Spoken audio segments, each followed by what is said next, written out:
C'est bon. Bonjour tout le monde, en ce beau mercredi. J'ai un petit peu de toile d'araignée aujourd'hui dans mon cerveau et dans mon regard. Alors pardonnez-moi, je suis fatiguée, je sais pas juste pourquoi, mais mon corps me dit que je dois me reposer. C'est l'équinoxe. Oui, ça s'en vient. Puis c'est la lune aussi en fin de semaine, hein. Oui. Puis l'éclipse qui s'en vient aussi. Fait qu'il y a beaucoup d'énergie qui se transpose. Fait qu'on va vous parler d'une pierre qui est communément utilisée pour recharger les pierres, puis on s'en sert parce qu'elle absorbe l'électromagnétique, mais elle fait beaucoup plus que ça, et c'est la sélénite. C'est une pierre blanche qui est dans la famille de Silice. Alors elle est, comment je veux dire, c'est des lamelles, c'est friand un peu.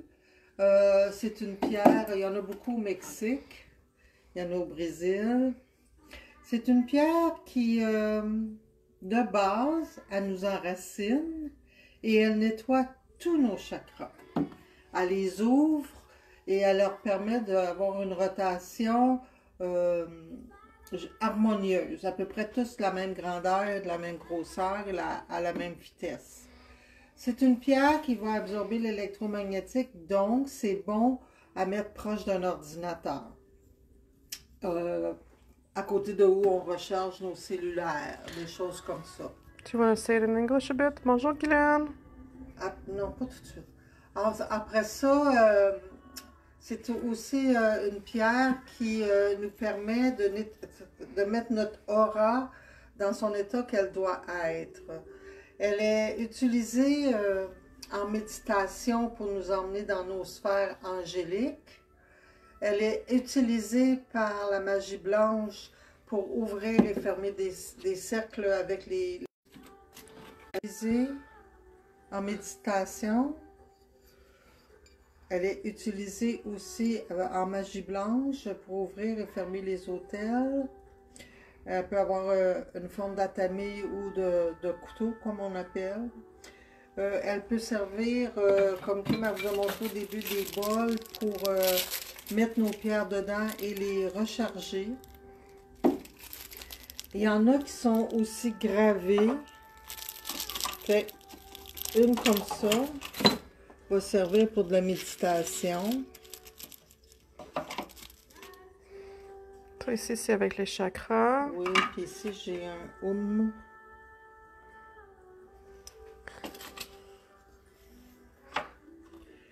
Ça sert pour faire de la méditation. C'est aussi, il y en a beaucoup en lampe pour nettoyer. Oui, ça, c'en est une lampe ici. Nettoyer l'ambiance de la pièce. Un petit peu comme le même principe des lampes de sel. Maintenant, elle vient dans différentes couleurs, mais avant que j'aille dans les couleurs, je vais faire un petit mot en anglais. Hi, excuse my lethargic appearance today. I'm a little bit off, I'm tired. I think it's all the movement of energy. So I'm going to talk to you about selenite, hoping it will ground me and put me back in my center. Selenite is a stone, gypsum stone. It's very full of little layers of strands, so it's not a stone to put in water. It's a stone that will absorb everything that is negative. It grounds you, it opens your chakras for harmonious rotation and a constant speed.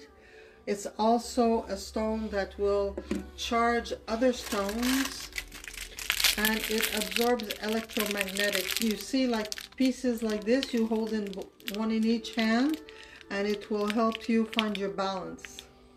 Ça, quand on a des doubles comme ça travaille pour trouver un équilibre entre le féminin et le masculin, entre le yin, le yang, le positif, négatif. Alors, ça vient dans plusieurs formes. C'est sûr, des petits boyaux, il y en a qui sont sculptés. Mais moi, j'aimerais beaucoup vous montrer la queue de poisson. Je la trouve magnifique et très, très, très belle.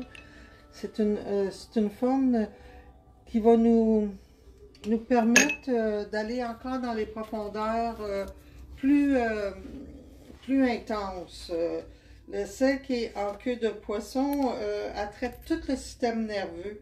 Fait qu'elle va vous calmer, elle va stabiliser vos émotions, elle va défaire les tensions. Puis elle est souvent appelée aile d'ange. Alors, c'est une pierre qui est très, très, très, très sollicitée et très belle. Et puis, on vous dirait qu'en partant, la sélénite, c'est une pierre de clarté. Elle simplifie les choses, puis elle nous fait voir le droit chemin. Elle nous aide à nous ancrer tout en restant dans le moment présent. Elle instille une paix très profonde à l'intérieur de soi.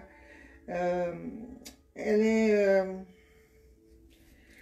tu sais, quand on regarde au Mexique, on a vu des émissions, il y a des sélénites qui sont plus grands que la maison, là, puis par les couleurs, les rayons, et ce qui l'énergie émanée, ils font toutes sortes de couleurs. Alors, c'est vraiment... ça dégage tellement une grosse chaleur que les gens doivent être dans des uniformes spécialisés contre la chaleur pour aller dans ces grottes-là. Alors, c'est pas d'aujourd'hui que la sélénite, elle sert pour aider les gens à être en sécurité. Est-ce que je monte la orange ou la dorée? Oui, tu peux monter la orange ou la dorée. La orange, elle nous aide naturellement à connecter avec tout ce qui est angélique ou maître ascensionné. C'est une pierre qui est faite pour surtout la méditation et le calme. Alors, vous pouvez en mettre une à côté de votre table de chevet, vous allez bien dormir, faire des beaux rêves. Et puis, elle est très orange, elle vient du Madagascar, si ma mémoire est bonne. Puis ceux qu'on a qui sont jaunes, ils viennent de l'Australie, tu vois, comment c'est différent. Puis, ça ressemble un petit peu, ça nous emmène à la rose des sables, parce que la rose des sables fait partie de la famille sélénite. Alors, c'est le silice qu'on trouve dans le sable qui est formé par la chaleur, par les éclairs, par le vent. Je vais la montrer après. Il me reste juste la sélénite cristal à... Oui, oui, oui. La cristal, elle nous donne vraiment une clarté d'esprit, une façon de voir notre intérieur, pas nécessairement la clarté d'esprit vis-à-vis les autres, vis-à-vis soi-même. C'est réellement une pierre qui est gagnant d'une manière ou d'une autre parce que si vous vous en servez pas pour méditer, ben elle va nettoyer et recharger vos pierres. Si vous voulez pas s'en servir pour aucunement de ça, vous pouvez la mettre décorativement près d'un ordinateur, elle va tout absorber les ondes. Près d'un panneau électrique. Elle va aussi servir, si on s'en sert en tant que lampe, pour transformer les ions dans la pièce. Alors, c'est une pierre qui est bénéfique, qu'on croit pas, qu'on s'en sert ou pas, ou qu'on la laisse faire, c'est la même chose. La seule chose qui est importante pour son entretien, c'est de la fumiguer à l'occasion, parce que j'aime pas les mettre dans l'eau, c'est trop friand. Moi, quand je les nettoie, je les passe vite en dessous de l'eau, puis là, je les mets à la lune pour les recharger. Il y a des gens qui vont dire que c'est pas nécessaire parce qu'elles s'auto-nettoient, mais c'est comme j'ai souvent dit, on peut se baigner tous les jours dans le lac, puis ça nous nettoie, mais une barre de savon, des fois, ça l'aide. Fait que c'est le même principe, tu sais. Il faut les nettoyer à l'occasion aussi. La rose des sables, ça vient beaucoup de l'Afrique, du Maroc. Alors, c'est fait par le vin et le sable. C'est le silice, c'est le même principe. Puis c'est une pierre qui va travailler aussi beaucoup, la rose des sables, pour boucler tout ce qui est vies antérieures, de laisser aller les karmas. C'est une pierre qui nous ramène dans notre moment présent pour vivre là et non vivre avec le passé. Alors ça, demain, on va en parler vu que c'est l'équinoxe. Qu'est-ce que ça veut dire de laisser aller nos karmas, les liens karmiques, puis de passer au moment présent.